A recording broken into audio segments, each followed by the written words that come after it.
This is the second lesson in the Year 9 Computer Networks unit, and what we'll have a look at today is an introduction to the internet and wide area networks.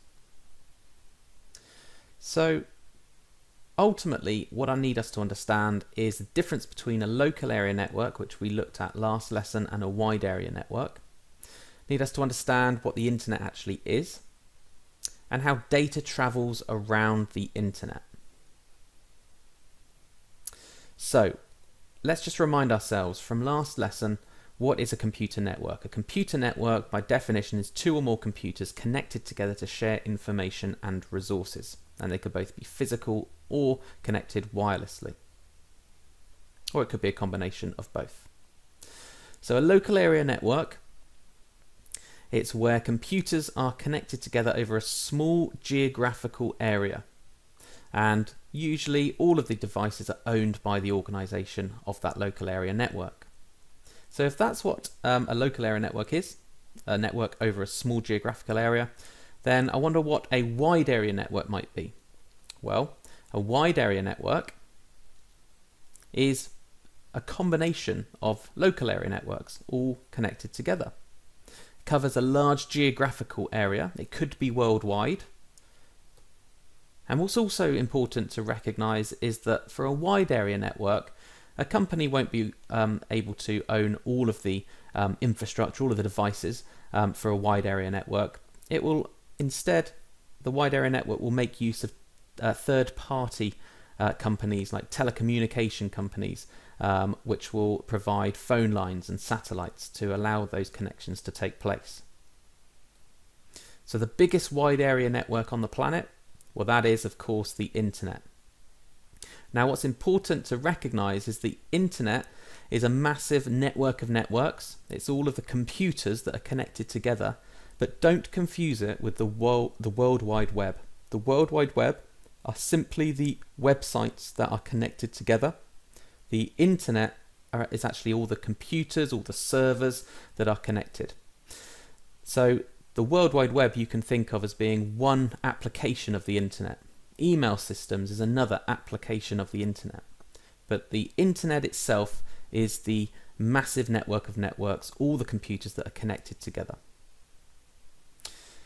Now, the internet has some amazing connections across the globe. So on land, there are millions of different routes that you could take from one particular place to another. But what's also really interesting to recognize is that there are underwater cables, undersea cables that connect continents as well. So the internet isn't just land-based, okay? It provides connections between continents with these huge cables that go along the seabed. Now for data to travel across a network, or indeed the internet, files in particular, they can't travel across a network as they are. They get split into millions and millions of data packets. Now a data packet, the reason for doing that, if you think of it as being a little bit like an hourglass, if you had a block of sand, then that sand would never be able to fall through the hourglass to the bottom section. However, if that block of sand was split into all of the different grains, then all of these grains of sand would be able to fall through the hourglass into the bottom section. And it's the same idea with files when you're sending them across the network. A large file is too big to be sent across all of the different connections. So what files do is they get split up into these different data packets, and these different data packets can get sent then by different routes according to availability. So it reduces bandwidth. So when you send a file online, one part of the file might travel one way around the world, the other might travel in an opposite direction, and it's all based upon availability. And then when the packets are received in the receiving computer, they are then reassembled, put back together to form the original file.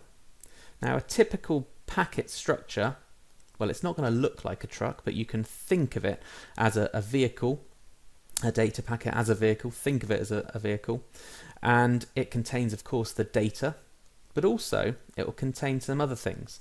data packet will have a destination address, an address of where it's going to.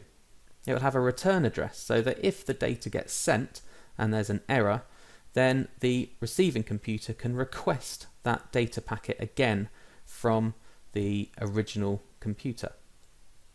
And there'll be a sequence number, so every data packet has its own sequence number, so that when they're all received, then the receiving computer can put all of those data packets back together in the right order to reform the file.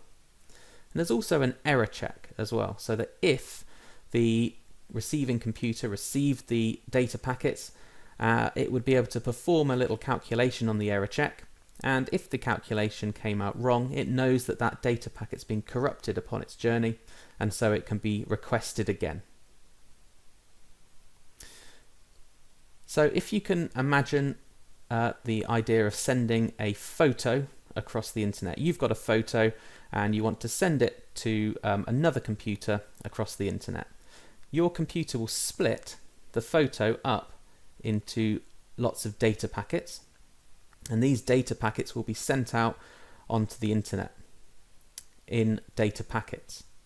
And these data packets will go in lots of different routes across the internet to the destination computer depending on availability. It will then get received by the receiving computer, and using the sequence number it will be reformed into the original file.